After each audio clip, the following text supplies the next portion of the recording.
ഒരു യജ്ഞസങ്കല്പത്തിലാണ് വാത്മീകി മഹർഷി രാമായണത്തെ വിവരിക്കുന്നതെന്ന് കോഴിക്കോട് മാതാ അമൃതാനന്ദമയി മഠം മഠാധിപതി സ്വാമി വിവേകാമൃതാനന്ദപുരി പറഞ്ഞു. രാവണൻ സീതയെ അപഹരിച്ചു പോവുകയാണെന്ന് ഒരു പക്ഷിയായ ജടായുവിന് മനസ്സിലാകുന്നു. രാമന് വേണ്ടി സീതയെ രക്ഷിക്കാൻ രാവണനുമായി ജടായു യുദ്ധം ചെയ്യുകയായിരുന്നു എന്നും സ്വാമി പറഞ്ഞു. ഓം അമൃതേശ്വരിയെ നമഃ. ജീവിതത്തിൽ മനുഷ്യരാശിയെ സംബന്ധിച്ച് ഓരോരുത്തർക്കും ഓരോ കർത്തവ്യ ധർമ്മങ്ങളുണ്ട് എന്നുള്ളതാണ്. അതാണ് രാമായണത്തിലൂടെ നമുക്ക് കാണാൻ സാധിക്കുന്നത്.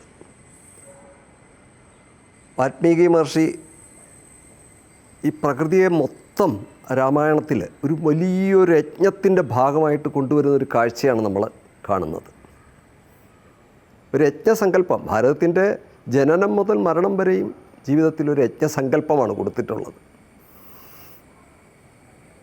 അവിടെ നമുക്ക് ഒരു സന്ദർഭം, രാമായണത്തിലൊരു സന്ദർഭം ഇവിടെ ചിന്തിക്കാം.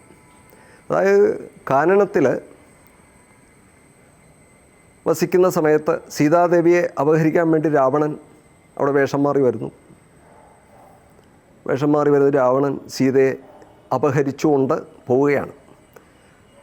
രാമനെയൊക്കെ അവിടെ നിന്ന് മാരീചൻ വഴി മാനായി വന്ന് സീതയെ ഭ്രമിപ്പിച്ച് അവസാനം അതിനെ പിടിച്ചു തരണമെന്ന് സീത ആവശ്യപ്പെടുന്നു. രാമൻ അതിൻ്റെ പിന്നാലെ പോകുന്നു, മാൻ്റെ പിന്നാലെ പോകുന്നു. ആർത്തനാദം കേൾക്കുമ്പോൾ രാമൻ എന്തെങ്കിലും സംഭവിച്ചോ എന്ന് വിചാരിച്ച് സീത നിലവിളിക്കുന്നു. ലക്ഷ്മണനെ പറഞ്ഞു വിടുന്നു.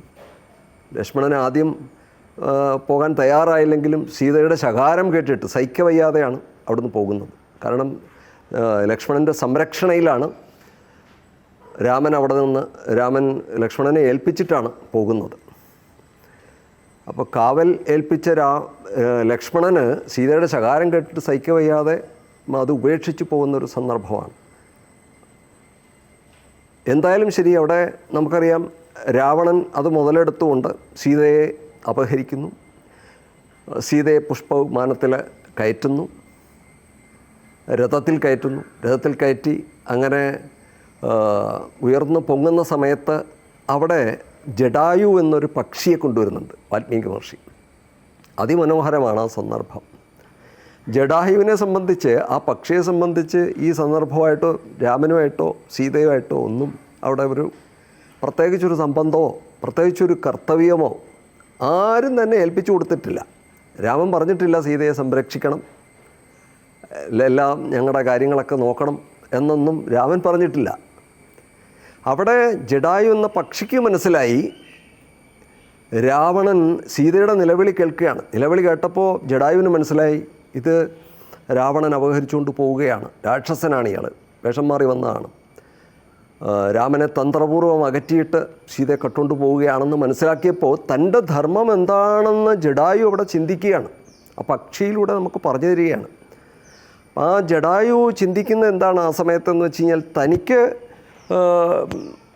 ഈ രാവണനോട് ഏറ്റുമുട്ടാൻ 3 ലോകങ്ങളെയും കീഴടക്കാൻ ശക്തിയുള്ള രാവണൻ, ചന്ദ്രഹാസമെന്നോ വാള് ധരിച്ചിട്ടുള്ള, വരം ലഭിച്ചിട്ടുള്ള രാവണൻ, ആ രാവണനെ എതിർക്കാൻ ജടായു എന്ന പക്ഷിക്ക് ഒന്നും സാധിക്കില്ല. തൻ്റെ ചിറകുകളും കൊക്കുകളും ഒന്നും അതിന് പര്യാപ്തമല്ല. എന്നാലും അതിൻ്റെ ധർമ്മം എന്താണെന്ന് ആലോചിച്ചപ്പോൾ ഈ സമയത്ത് താൻ മരിച്ചാലും വേണ്ടില്ല, തൻ്റെ പ്രാണൻ വെടിഞ്ഞാലും വേണ്ടില്ല, രാമൻ ധർമ്മത്തിൻ്റെ മൂർത്തിയായ രാമന് വേണ്ടിയിട്ട് ഞാൻ എൻ്റെ പ്രാണൻ ത്യജിച്ചാണേലും ഈ സീതയെ രാവണനിൽ നിന്ന് രക്ഷിക്കും എന്ന മനസ്സോടുകൂടി അവിടെ രാവണനുമായിട്ട് യുദ്ധം തുടങ്ങുകയാണ്. തൻ്റെ കൊക്കും ചിറകും എല്ലാം വീശി അടിച്ച് രഥമെല്ലാം തകർക്കുകയാണ്. രഥം തകർക്കുന്നു. അതുപോലെ രാവണനെ ഗുരുതരമായ പരിക്കുകൾ ഏൽപ്പിക്കുന്നു.